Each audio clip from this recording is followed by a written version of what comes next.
But to understand how my brother's wedding turned into the beginning of his business collapse, I need to take you back 5 years to the day he asked me for help, and I was stupid enough to give it. My brother Tyler Anderson has always been golden. 2 years older than me, captain of the football team, prom king, accepted to every college he applied to. He had that effortless charisma that made people want to be around him, want to help him, want to see him succeed. I'm Amber Anderson, and I've always been not golden. Quiet. Bookish. The sister who got straight A's but nobody noticed because Tyler got B's and everyone celebrated like he'd cured cancer. When Tyler graduated college with a business degree and announced he was starting a tech company, our parents threw him a launch party. 50 people. Catered food. Dad gave a speech about entrepreneurial vision and the Anderson legacy. When I graduated MIT with a degree in computer science and got recruited by a Silicon Valley firm, Mom's response was, "That's nice, dear.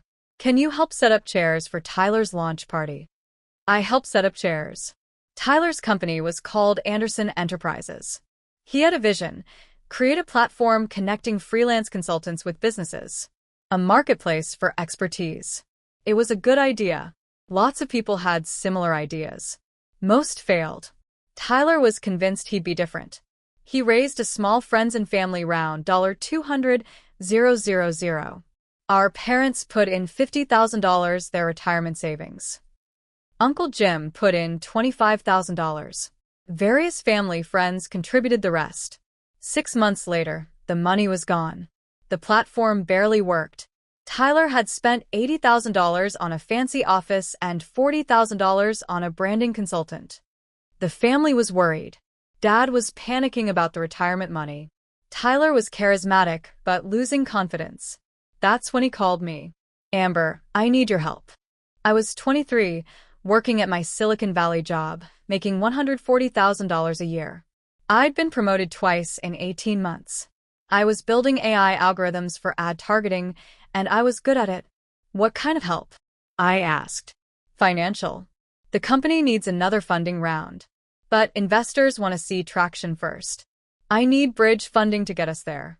Just $100,000. 6 months. I'll pay you back with interest when we close our Series A."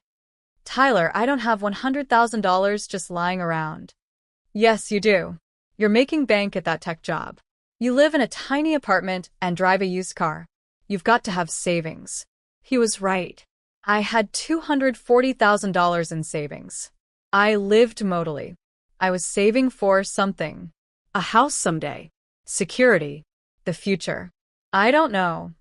"Amber, please. You're my sister. This is my dream." Dad invested his retirement. I can't let him lose that money. I just need 6 months to get the platform working and close real funding. I thought about Dad's retirement savings. About Uncle Jim's $25,000. About Tyler's dreams crumbling. "Okay," I said. "But we do this properly. Legal documents. Promissory note. Interest. Terms." "Of course. Absolutely. Thank you, Amber. You're saving my life." I wired him $100,000 the next day. He never paid back a single dollar. But 6 months later, he called again. "Amber, we're so close. The Series A investors are interested, but they want to see more user growth. I need another $150,000 to fund a marketing campaign. Just 3 months. Then we close the Series A, and you get paid back everything plus 20%. I should have said no. I should have asked to see financials. I should have demanded repayment of the first loan. Instead, I said, "Send me the updated business plan." The plan looked okay. User numbers were growing slowly. The platform worked better. Tyler had hired a real CTO. It wasn't a disaster. I sent $150,000. 6 months after that. "Amber, I need $200,000 to hire salespeople. The enterprise clients are interested, but we need a sales team." Then, $300,000 to build out the mobile app. Investors say we need mobile. Then, $400,000 to expand to 3 new markets. We're finally hitting our stride. Over 3 years, I invested $1.2 million of my own money into Anderson Enterprises. Why? Because Tyler was my brother. Because our parents' retirement was at stake. Because every pitch included "we're so close and the next round is almost closed and you'll get everything back plus returns." But also because something else was happening. My career was exploding and I had money to spare. While I was funding Tyler's dream, my own career had become something extraordinary.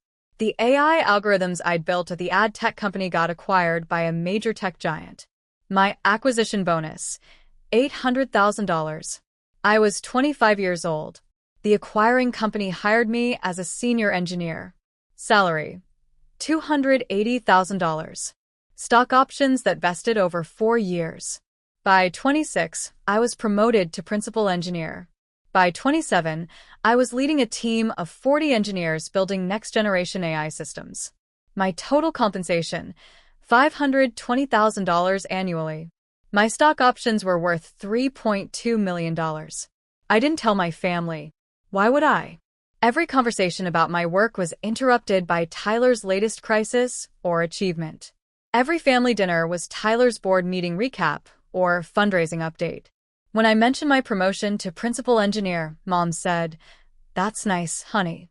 Tyler, tell everyone about the partnership with that Fortune 500 company." So I stopped mentioning my work. I showed up to family events in jeans and a sweater. I drove my used Honda. I lived in my modest apartment. And I quietly became wealthy while being invisible.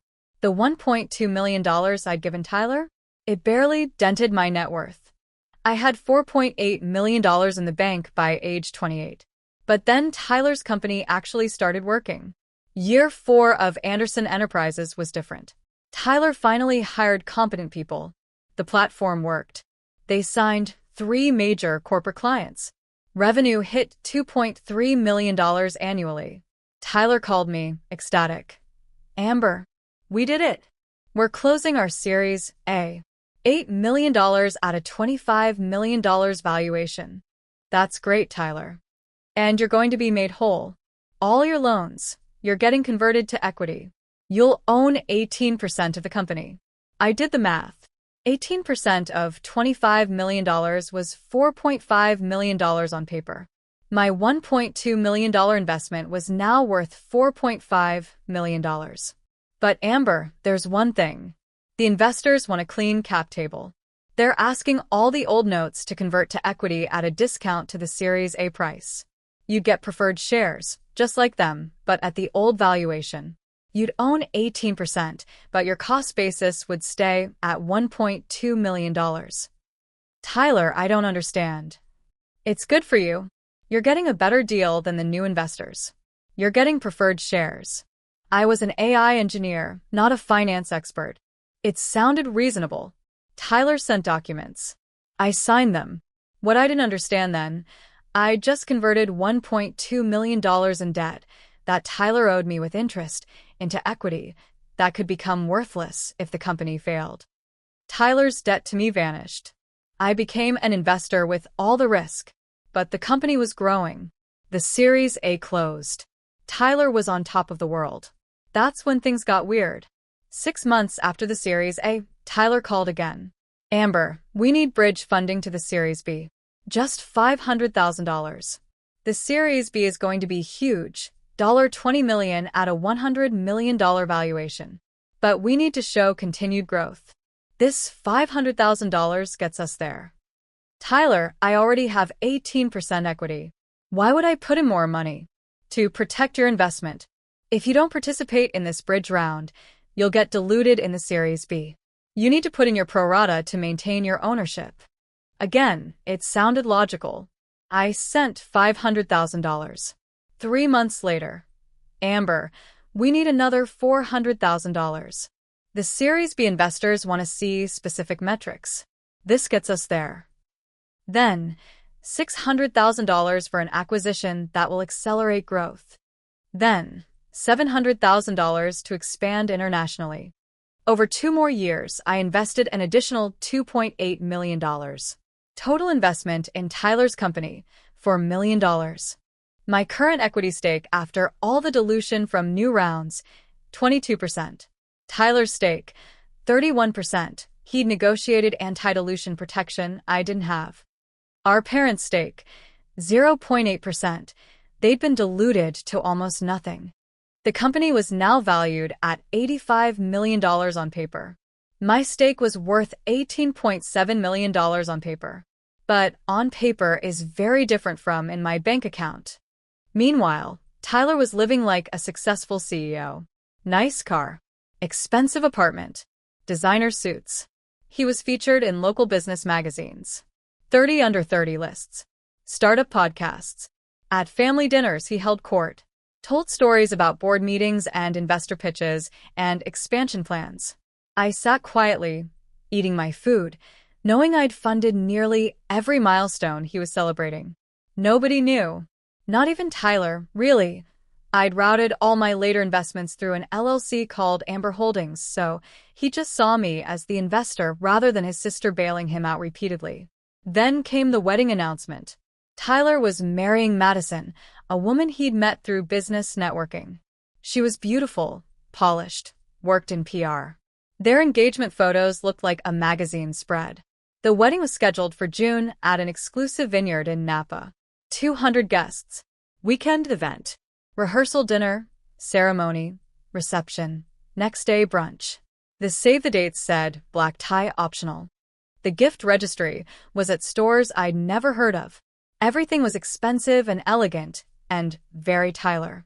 I RSVP'd yes alone. I was 29, single, focused on my career. Mom asked if I was bringing anyone, with that hopeful tone that meant, please prove you're not dying alone. No, Mom. Just me. That's fine, sweetie. I'm sure you'll meet someone eventually. You're just so focused on work. You should be more like Madison. She has a career and a relationship. I didn't mention that Madison's career was being a PR consultant whose biggest client was Tyler's company. Or that I was making $680,000 a year leading one of the most advanced AI teams in Silicon Valley. I just said, I'll try, Mom. The wedding weekend arrived. I drove up to Napa in my Honda, parked between a Tesla and a Mercedes. Checked into my room, put on my bridesmaid dress. Yes, Madison had asked me to be a bridesmaid because we're family now. The rehearsal dinner was elegant. Tyler gave a speech thanking everyone, especially the investors and believers who made Anderson Enterprises possible. He didn't mention me. Not once. The wedding itself was beautiful. Madison looked stunning. Tyler looked proud. They exchanged vows about partnership and building a future together. The reception was at the vineyard, under string lights, with a live band and catered food that probably cost $300 per person. I sat at table 7 with some of Tyler's college friends and their dates. They were nice enough. We made small talk about jobs and travel and the wedding. Then Tyler started making his rounds, greeting tables, shaking hands, being the charismatic center of attention. He got to our table with Madison on his arm. Everyone having fun? He asked, that big Tyler smile. Everyone assured him it was a perfect wedding. Let me introduce you to my sister, Tyler said, gesturing to me. This is Amber. She works in tech in San Francisco. Software engineer or something. AI research, I corrected quietly. Right. The computer stuff. He laughed. Amber's the smart one. I'm the people person. That's why she codes, and I run a company. Everyone laughed politely. Then Tyler's friend Jake asked, Dude, when's your series be closing? Still on track. Tyler's expression changed. Just for a second. A flash of stress. We're in final negotiations. Should close within 3 months. Biggest round yet. That's awesome, man. And your sister must be proud. You're crushing it. Tyler laughed. But it wasn't his usual laugh. It was sharper. Oh, Amber? She's not involved in the company. She's just focused on her little coding job. Completely separate world. I felt something cold settle in my stomach. Madison jumped in. Tyler built this company from nothing. It's incredible what he's accomplished all on his own. Well, with the investors, Jake said. Right. The investors who believed in the vision. Tyler put his arm around Madison. But family-wise, it's been all me. Amber's always been, well, she's great at her own thing. But she's never really been involved in what I'm building. Different paths, you know? I cut my salmon into smaller and smaller pieces. They moved to the next table. An hour later, the dancing started. I went to the bar, got a drink, and stood at the edge of the dance floor. That's when I heard it. Tyler was at the bar with a group of his groomsmen. They were drunk, loud, celebrating. I was maybe 10 feet away, partially hidden by a column. One of them, I think it was his college roommate Brad, said something about family and support. Tyler laughed. Man, I'm lucky I did this all myself. Some people lean on family money, family connections.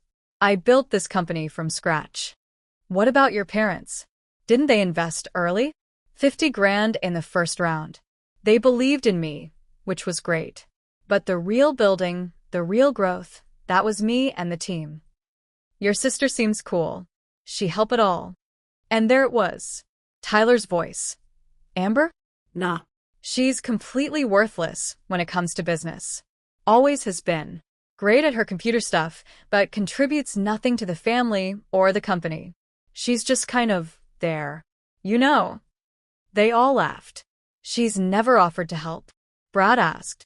Not once. Totally focused on her own little world. Which is fine. We all have different strengths.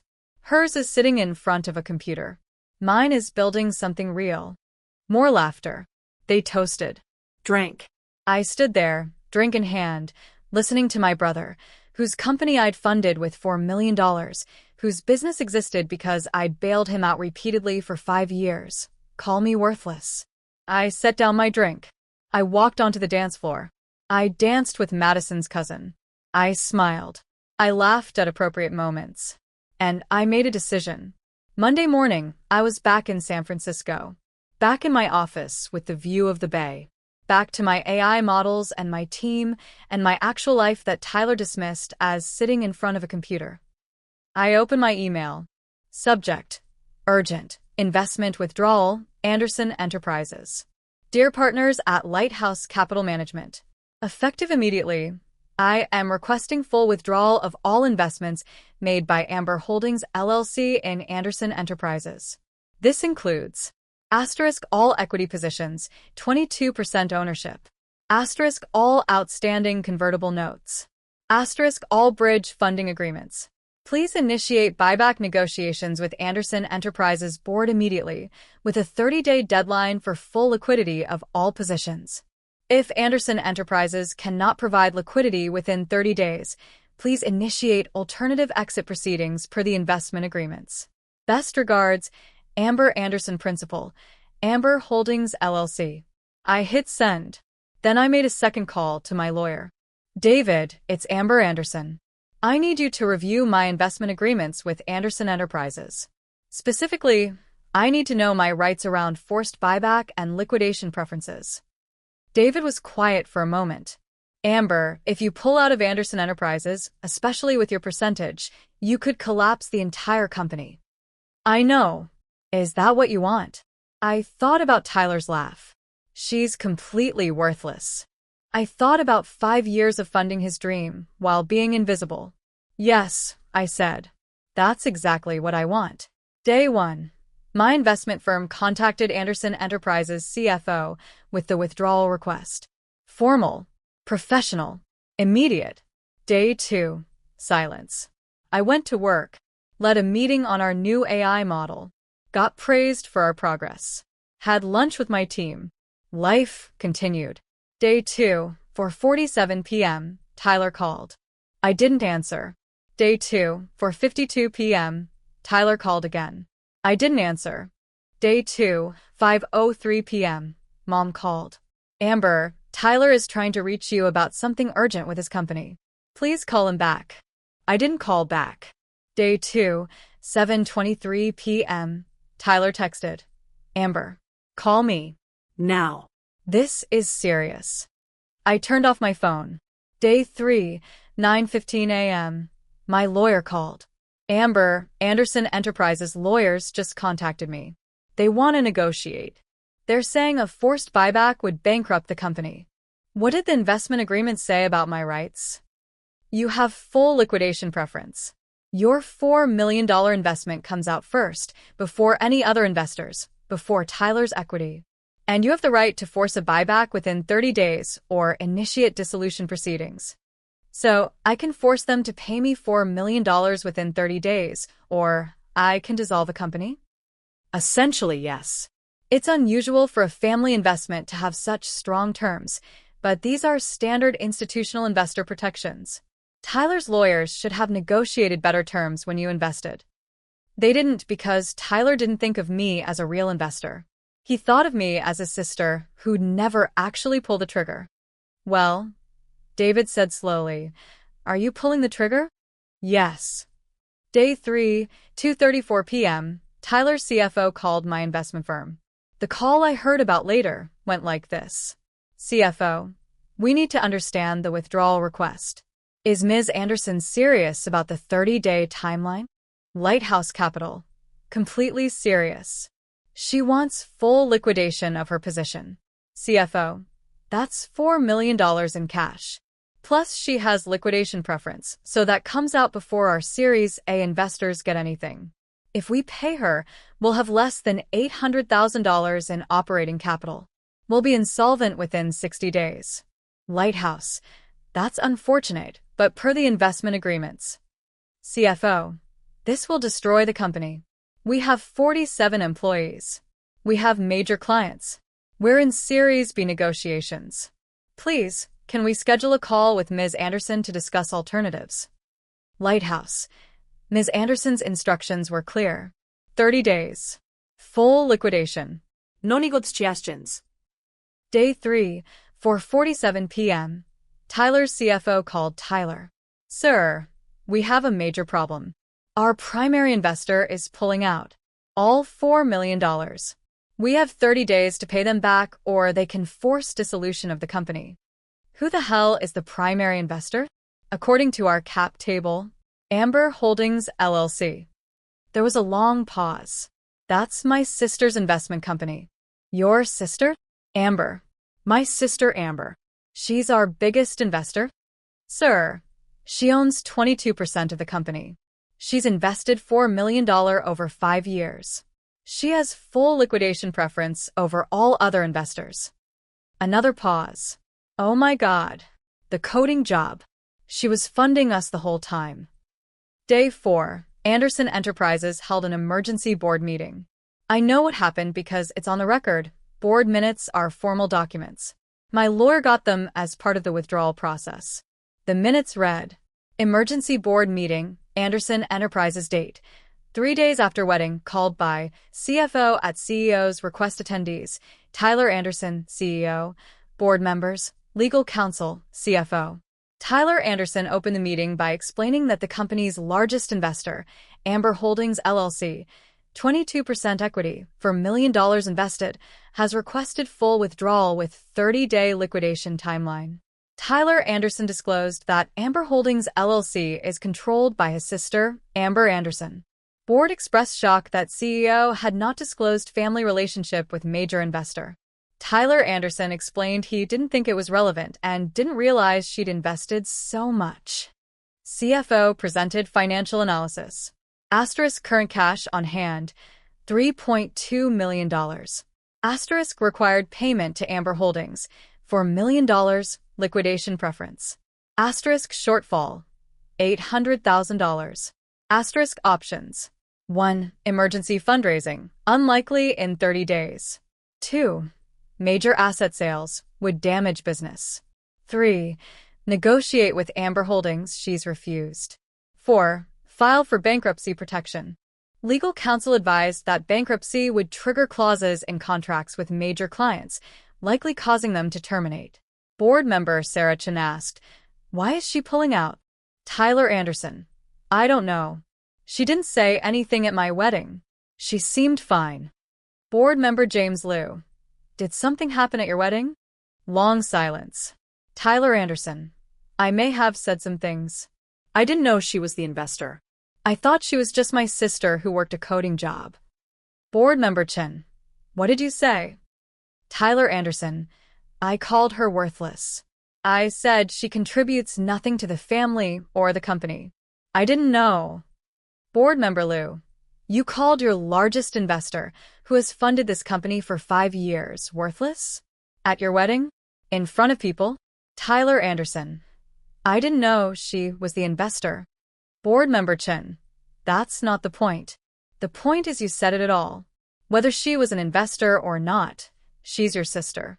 And apparently, she's been supporting this company for years while you told people she contributed nothing.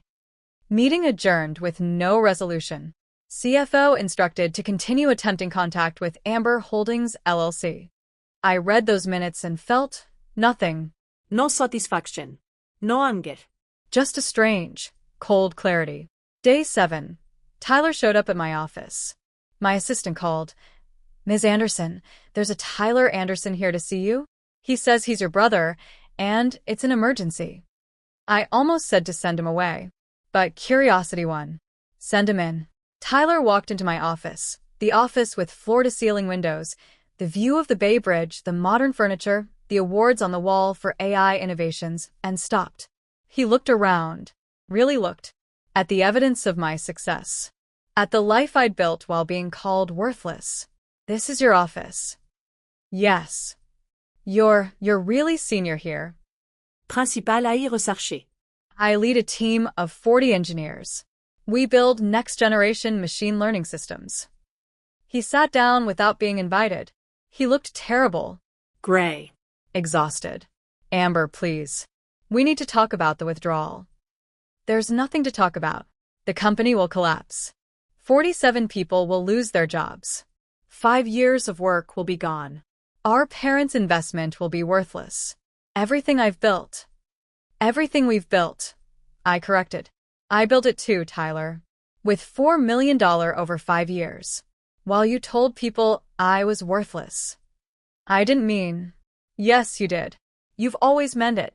I was the bookish little sister who couldn't throw a football or close a business deal. Who worked a coding job while you built something real. You said I contribute nothing to the family. You said I never helped. You said this at your wedding. To your groomsmen.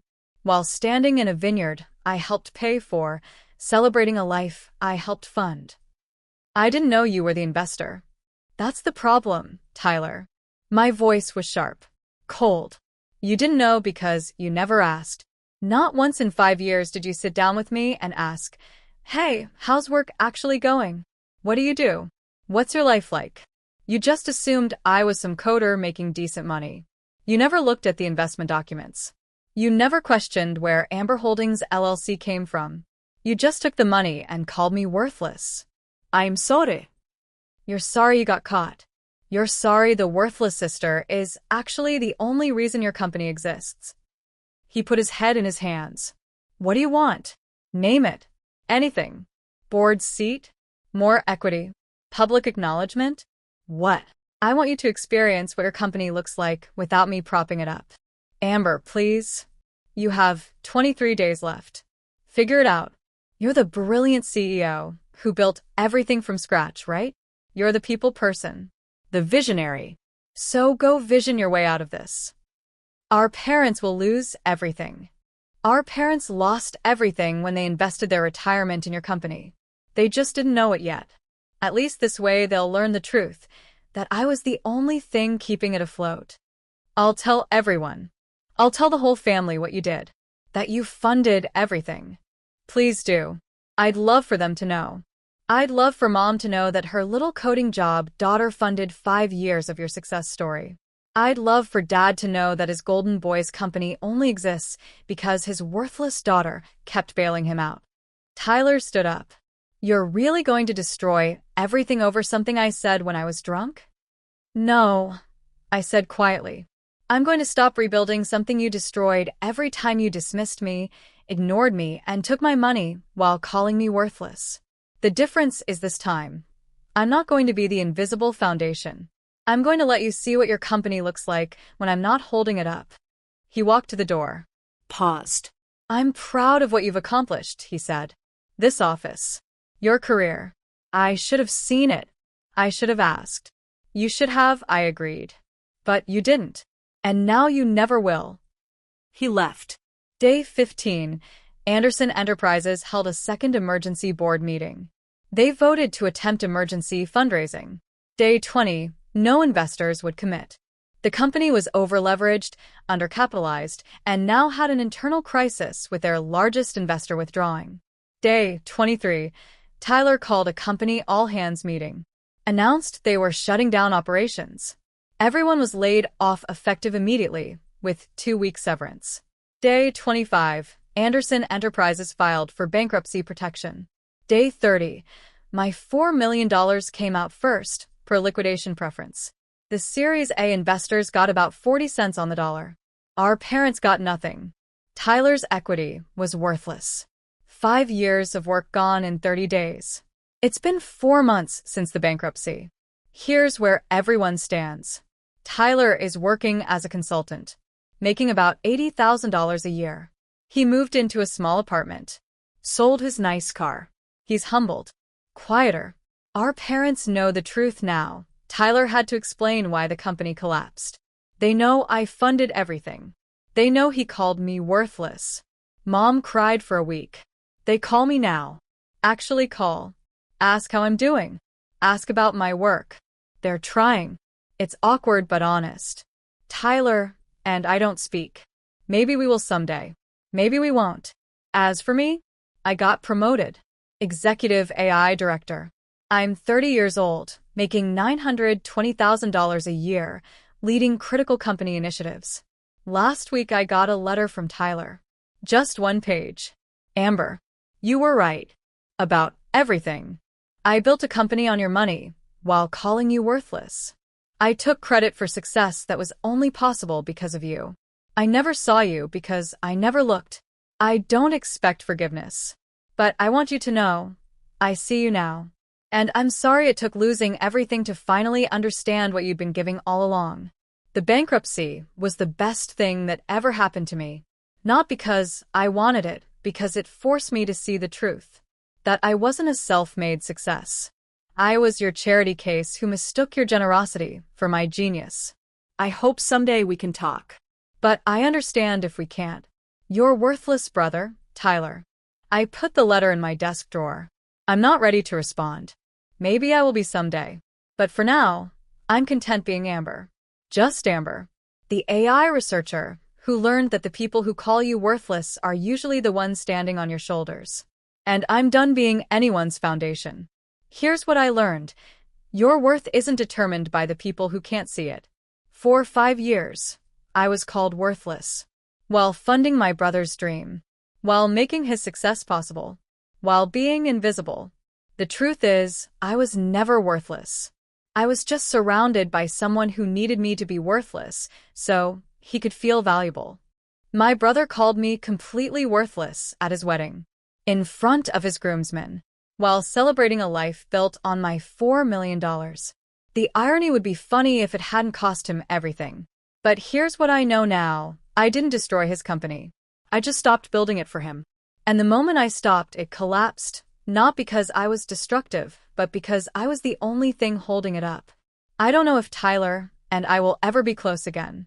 I don't know if he'll truly understand what he did. I don't know if my family will ever really see me the way they saw him. But I know this. I'm not worthless. I never was. And I'm finally free.